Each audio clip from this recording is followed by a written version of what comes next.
ওয়াসসালাতু ওয়াসসালামু আলা রাসূলিল্লাহ ওয়া আলা আলিহি ওয়া আসহাবিহি ওয়া মান ওয়ালাহ, আম্মা বা'দ।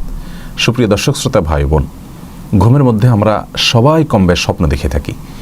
আর স্বপ্ন আমাদেরকে কখনো কখনো বিচলিত করে, পেরেশান করে, চিন্তিত করে, টেনশনে ফেলে দেয়। স্বপ্নের ব্যাখ্যা নিয়ে আমাদের আগ্রহের এবং কৌতূহলের কোনো শেষ নেই। সেজন্য আজ আমরা স্বপ্নের বিষয়ে কয়েকটি কথা বলতে চাই।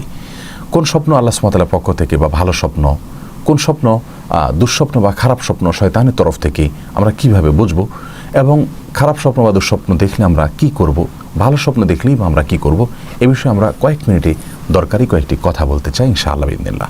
সর্বপ্রথম যে বিষয় বলবো তা হলো, সহিহ মুসলিমে বর্ণিত হয়েছে, নবী সাল্লাল্লাহু আলাইহি ওয়াসাল্লাম ইরশাদ করেছেন, লাম ইয়াবকা মিন মুবাশশিরাতিন নবুওয়াতি ইল্লা রুইয়া সালিহা। অর্থাৎ পৃথিবীতে নবী এবং রাসূলদের ধারা বন্ধ হয়ে গেছে, আর কোনো নবী রাসূল পৃথিবীতে আসবেন না। যার কারণে নবী এবং রাসূলদের মাধ্যমে আমরা আল্লাহ সুবহানাহু ওয়া তাআলার কাছ থেকে যে সকল সুসংবাদ পেতাম, যে সকল ভালো সংবাদ পেতাম, সেগুলোর ধারা বন্ধ হয়ে গেছে।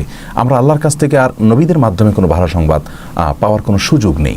তবে আল্লাহর কাছ থেকে ভালো সংবাদ পাওয়ার একটি সুযোগ, কিছুটা সুযোগ রয়ে গেছে, আর তা হলো রুইয়া সালেহা, মুমিন আল্লাহর নেককার বান্দাদের ভালো স্বপ্ন যা আল্লাহর পক্ষ থেকে হয়, এগুলো একটা সুসংবাদ, এক ধরনের সুসংবাদ। এই জন্য ইবনে মাজাহ বর্ণিত এক হাদিসে নবী আলাইহিস সালাতু ওয়াস সালাম বলেছেন, যেটি বিশুদ্ধ সূত্রে বর্ণিত হয়েছে, যে মুমিন বান্দার ভালো স্বপ্ন এটি নবুয়াতের 46 ভাগের 1 ভাগ। নবুয়াতের মাধ্যমে, রাসালাতের মাধ্যমে আমরা যে সুসংবাদ পেয়ে থাকি, তার সামান্য অংশ হলেও পাই আমাদের স্বপ্নের মাধ্যমে, নেককার এবং ভালো মানুষের স্বপ্নের মাধ্যমে। বুখারী মুসলিম একযোগে বর্ণনা করেছেন, নবী সাল্লাল্লাহু আলাইহি ওয়াসাল্লাম ইরশাদ করেছেন, আর রুইয়া সালিহা মিনাল্লাহ ওয়াল হুলম মিনাশ শাইতান। অর্থাৎ ভালো স্বপ্ন এটা আল্লাহর পক্ষ থেকে হয়, আর খারাপ স্বপ্ন বা দুঃস্বপ্ন এগুলো শয়তানের তরফ থেকে হয়। এর মাধ্যমে দুই প্রকার স্বপ্নের কথা আমরা জানতে পারলাম। সহিহ মুসলিমের আরেক বর্ণনা আসছে, নবী সাল্লাল্লাহু আলাইহি ওয়াসাল্লাম 3 প্রকার স্বপ্নের কথা বলেছেন। তার ভিতরে একটি হলো ফাররুইয়া সালিহা বুশরা মিনাল্লাহ, ভালো স্বপ্ন এটি আল্লাহ তাআলার পক্ষ থেকে হয়। ওয়া রুইয়া তাহজিন মিনাশ শাইতান, আর খারাপ স্বপ্ন যা মানুষকে চিন্তায় ফেলে দেয়, চিন্তিত করে দেয়, পরেশান করে দেয়, ব্যাকুল করে দেয়, অস্থির করে দেয়, এটা শয়তানের তরফ থেকে। ওয়া রুইয়া মিম্মা ইয়াহদুসুল মারউ নাফসাহ আও মিম্মা ইউহাদ্দিসুল মারউ নাফসাহ, আর আরেক প্রকার স্বপ্ন আছে যা মানুষ নিজের মনে মনে কল্পনা করার ফলে দেখে। অর্থাৎ দিনের বেলায় চলতে ফিরতে কোনো বিষয় নিয়ে খুব বেশি চিন্তিত, পরেশান আছেন, ভাবছেন, তার ভাবনা জুড়ে জাগ্রত অবস্থায় যা ছিল, অনেক সময় ঘুমোলে আমরা তা দেখে থাকি। এটা হলো তৃতীয় প্রকারের স্বপ্ন। এই তৃতীয় প্রকারের স্বপ্ন, এটার কোনো ব্যাখ্যা নাই, এটা এমনিতেই দেখে মানুষ, কল্পনা করে, তাই শুলে বা ঘুমোলে, চোখ বন্ধ হলে সেটাই তিনি দেখতে পান। আলোচনার বিষয় হলো প্রথম এবং দ্বিতীয় প্রকার নিয়ে, অর্থাৎ আল্লাহর পক্ষ থেকে যে স্বপ্ন আসছে সেটি নিয়ে, আর শয়তানের তরফ থেকে যে স্বপ্ন আসছে সেটি নিয়ে। আল্লাহর তরফ থেকে যে স্বপ্ন আসছে, সেই স্বপ্ন আমরা কিভাবে বুঝবো যে কোনটা আল্লাহর তরফ থেকে স্বপ্ন হচ্ছে ভালো স্বপ্ন, আর কোনটা খারাপ স্বপ্ন? এটা বোঝার জন্য দুটি উপায় রয়েছে। একটি উপায় হলো যে স্বপ্নটি আমরা খুব পরিষ্কারভাবে দেখব, কোনো ঝাপসা দিক নাই, একেবারে জাগ্রত অবস্থায় দেখার মতো মনে হবে, পরিষ্কার, এটি আল্লাহর পক্ষ থেকে দেখানো স্বপ্ন, এটা হওয়ার সম্ভাবনা অনেক বেশি থাকে। যদিও কোনো ক্ষেত্রে শয়তানের তরফ থেকে দেখানো স্বপ্ন আমাদের কাছে অত্যন্ত পরিষ্কার থাকে, আমাদের খুব মনে থাকে, পরিষ্কার থাকে। আর দ্বিতীয়ত এবং সবচেয়ে বড় এবং প্রধান যে ইঙ্গিত আল্লাহ তাআলার পক্ষ থেকে যে স্বপ্নের আলামত, সেটি হলো যে আল্লাহ সুবহানাহু ওয়া তাআলার পক্ষ থেকে যে স্বপ্ন দেখানো হবে, সেই স্বপ্ন দেখার পর আমাদের মধ্যে কোনো প্রকার অস্থিরতা দেখা দিবে না, কোনো পেরেশান আমরা হব না, চিন্তিত হব না, বরং আমরা সে স্বপ্ন দেখার পর আমাদের মধ্যে ভালো লাগা কাজ করবে, প্রশান্তি কাজ করবে, আমরা এক ধরনের ভালো কোনো ইঙ্গিত পাচ্ছি এরকম মনে হবে, আমাদের কাছে মনে হবে যে আমরা ভালো একটা স্বপ্ন দেখেছি। এই স্বপ্ন সাধারণত আল্লাহ সুবহানাহু ওয়া তাআলার পক্ষ থেকে হয়ে থাকে। এ সম্পর্কে বিভিন্ন হাদিসে বিভিন্ন রকমের বর্ণনা থেকে আমরা ইঙ্গিত পেয়ে থাকি। ভালো স্বপ্ন যদি আমরা দেখি, সেক্ষেত্রে সেই স্বপ্ন সম্পর্কে নবী সাল্লাল্লাহু আলাইহি ওয়াসাল্লাম বলেছেন, এটি মানুষকে বলতে অসুবিধা নাই, তবে কাছের লোকদেরকে, প্রিয় মানুষদেরকে, ভালো মানুষদেরকে বলা যেতে পারে। আর খারাপ স্বপ্ন যেটি শয়তানের তরফ থেকে হয়, দুঃস্বপ্ন হয়ে থাকে, সেটি আমরা কিভাবে বুঝবো?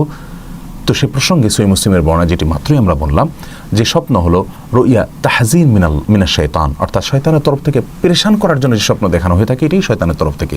যে স্বপ্ন দেখার পরে আমরা বিচলিত হয়ে পড়ি, চিন্তিত হয়ে পড়ি, পেরেশান হয়ে পড়ি, আমাদের মন খারাপ হয়ে পড়ে, আমরা দেখছি মারামারি, কাটাকাটি, রক্তারক্তি, আমরা দেখছি যে সিঁড়ি দিয়ে, বাইসাইকেল দিয়ে উঠছি, অনেক কষ্ট হয়ে যাচ্ছে, ঘাম বের হয়ে যাচ্ছে, এবং খাট থেকে পড়ে যাচ্ছি বা উপর থেকে পড়ে যাচ্ছি। এই যে সমস্ত স্বপ্নগুলো দেখে আমরা পেরেশান হয়ে পড়ি, এবং দেখা যায় যে জাগার পরে আমরা সত্যি ঘর্মাক্ত হয়ে গেছি, ঘাম বের হয়ে গেছে। এ সকল স্বপ্ন সাধারণত শয়তান দেখিয়ে থাকে, শয়তানের প্রভাবে আমরা দেখে থাকি, এবং সেই মানুষকে কষ্ট দেওয়ার জন্য এই সমস্ত স্বপ্ন দেখিয়ে থাকে। এ ধরনের খারাপ স্বপ্ন যদি আমরা দেখি যেগুলো শয়তানের তরফ থেকে, তাহলে সেক্ষেত্রে আমরা কী করব? সে বিষয়ে নবী আলাইহিস সালামের হাদিসের আলোকে 4টি করণীয় আমরা খুঁজে পাই। 1 নম্বর করণীয় হলো খারাপ স্বপ্ন আমরা দেখলে সেক্ষেত্রে বাম দিকে 3বার থুতু ফেলবো এবং সেই থুতু ফেলাটা হলো শুয়ের আগায় যে পরিমাণ পানি থাকে সে পরিমাণ থুতু এভাবে 3বার থুতু ফেলবো আমরা। এটা হলো 1 নম্বরের কাজ। সহিহ মুসলিম হাদিসে আসছে নবী সাল্লাল্লাহু আলাইহি ওয়াসাল্লাম বলেছেন, ইযা রাআ আহাদুকুম শাইআন ইয়াকরাহুহু, যদি তোমাদের মধ্যে কেউ খারাপ স্বপ্ন দেখে, দুঃস্বপ্ন দেখে, ফালিয়ানফুস আন ইয়াসারিহি সালাসা মাররাত, তাহলে বাম দিকে সে 3বার যেন থুতু ফেলে, ওয়ালিয়াতাআওয়াজ বিল্লাহি মিন শাররিহা, আর দ্বিতীয় কাজ হলো সেই শয়তানের প্রবঞ্চনা থেকে, তার কষ্ট দেওয়া থেকে আল্লাহর কাছে আশ্রয় চাইবে, আউযু বিল্লাহি মিনাশ শাইতানির রাজিম বলবেন। এটা হলো 2 নম্বরের কাজ। এই 2টা কাজ যদি করা হয়, নবী সাল্লাল্লাহু আলাইহি ওয়াসাল্লাম বলেছেন ফাইন্নাহা লাম তাদুররুহু, তাহলে সেক্ষেত্রে এই 2টা কাজ করলে শয়তান তার কোনো ক্ষতি করতে পারবে না।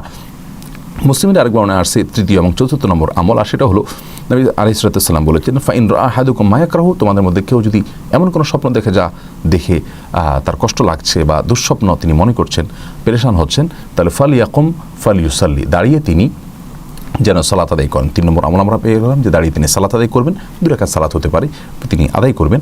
আর 4 নম্বর আমল হলো ওয়ালা ইউহাদ্দিস বিহিন নাস, আর সেই স্বপ্নের কথা মানুষকে বলে বেড়াবেন না, কাউকে বলতে যাবেন না, এটা নিজের মধ্যে রাখবেন, 2 রাকাত সালাত আদায় করবেন, বাস। এই 4টি কাজ যদি করা হয় ইনশাআল্লাহ বিইذনিল্লাহ দুঃস্বপ্নের কোনো ক্ষতি আমাদেরকে টাচ করবে না, স্পর্শ করবে না, এবং মনের ভেতরকার পেরেশানি ইনশাআল্লাহ দূর হয়ে যাবে। এই 4টি কাজ যদি আমরা করি ইনশাআল্লাহ দুঃস্বপ্নের মাধ্যমে আমরা পেরেশান হব না, বিচলিত হব না, চিন্তিত হব না।